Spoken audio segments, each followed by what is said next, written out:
Ambassador Thelvax had prepared his presentation for months.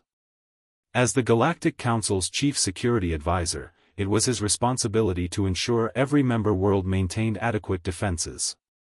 Earth, the newest council member, was embarrassingly vulnerable.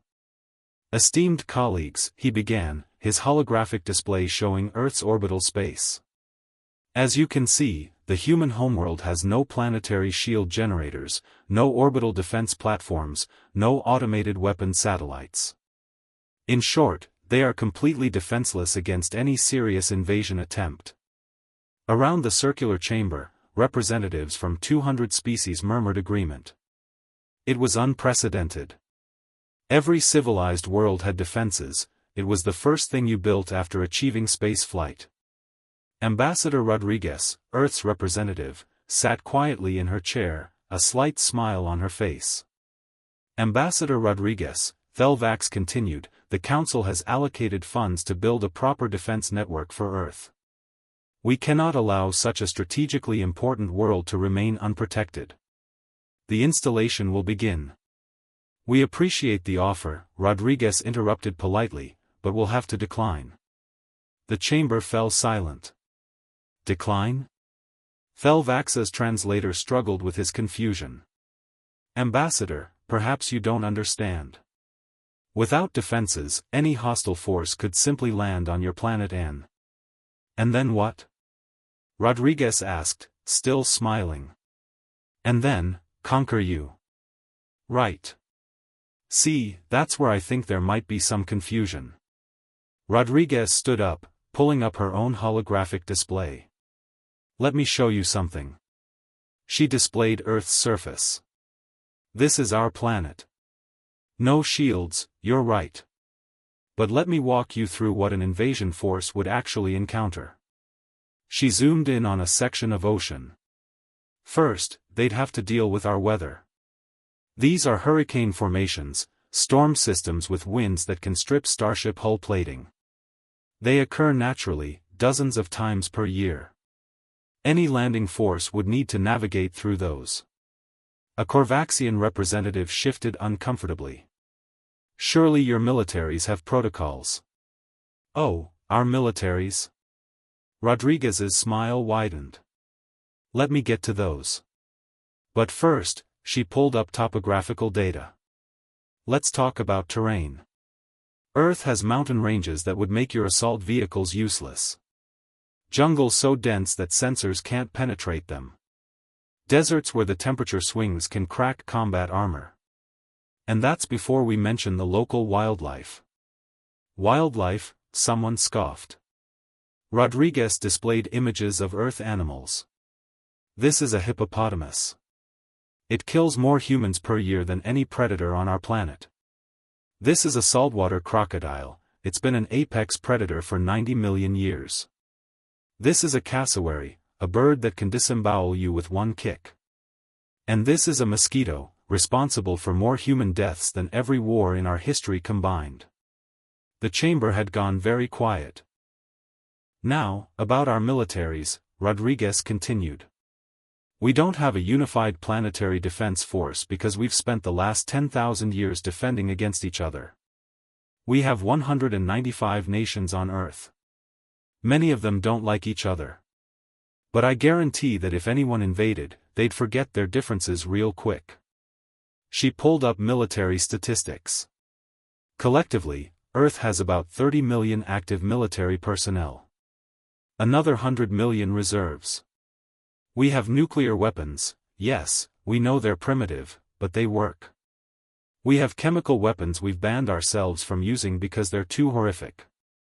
We have biological weapons we dare not deploy because they might kill us too.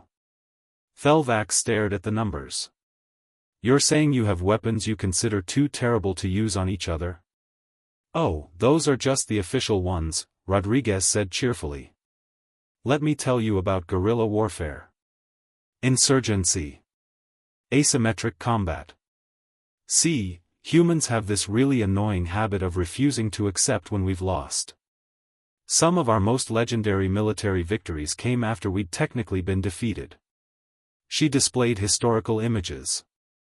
Vietnam. Afghanistan.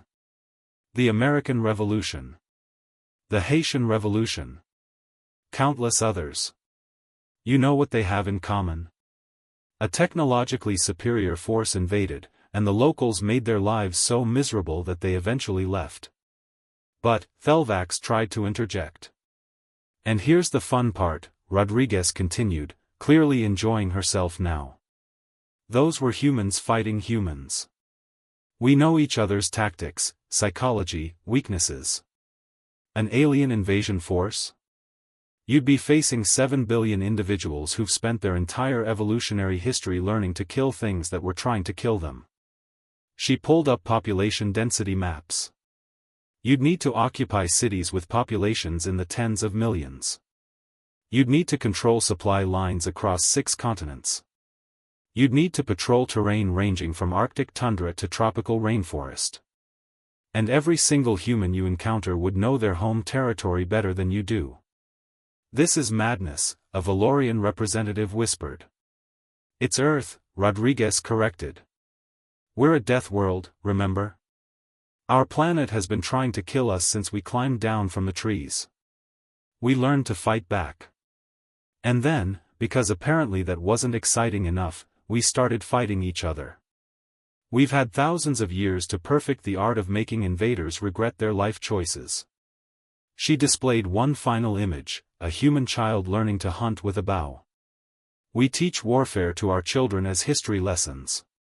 Every kid on Earth learns about the Spartans, the Mongols, the Vikings, the samurai. We romanticize it, study it, obsess over it. It's in our entertainment, our literature, our games. Thelvax felt something cold settle in his stomach. You're saying Earth doesn't need defenses because Earth is the defense, Rodriguez finished. Any invasion force would need orbital superiority, air superiority, ground superiority, urban warfare capability, counterinsurgency experience, and the logistical capacity to occupy a hostile planet whose inhabitants have been preparing for this exact scenario for their entire cultural existence. She sat back down. So thank you for the offer of defense platforms, but we'll pass. If someone wants Earth badly enough to invade, we'll do what we've always done, make them bleed for every inch, turn our home terrain against them, and fight until either they leave or we're all dead. Because that's what you learn growing up on a planet that's constantly trying to kill you. You don't need fancy shields. You just need to be more trouble than you're worth. The vote on mandatory defense installation for Earth was quietly withdrawn. 3 months later, the Galactic Council's military strategists completed a classified assessment of Earth's defensive capabilities. Their conclusion was added to humanity's file. Invasion of Earth, inadvisable. Planet classified as self-defending through hostile environment, armed population, and cultural disposition toward asymmetric warfare. Recommended strategy, don't. And throughout the galaxy, military planners began to understand something the humans had always known. Sometimes the best defense isn't a shield. It's making sure nobody wants to attack you in the first place. Because Earth didn't need a defense system. Earth was one.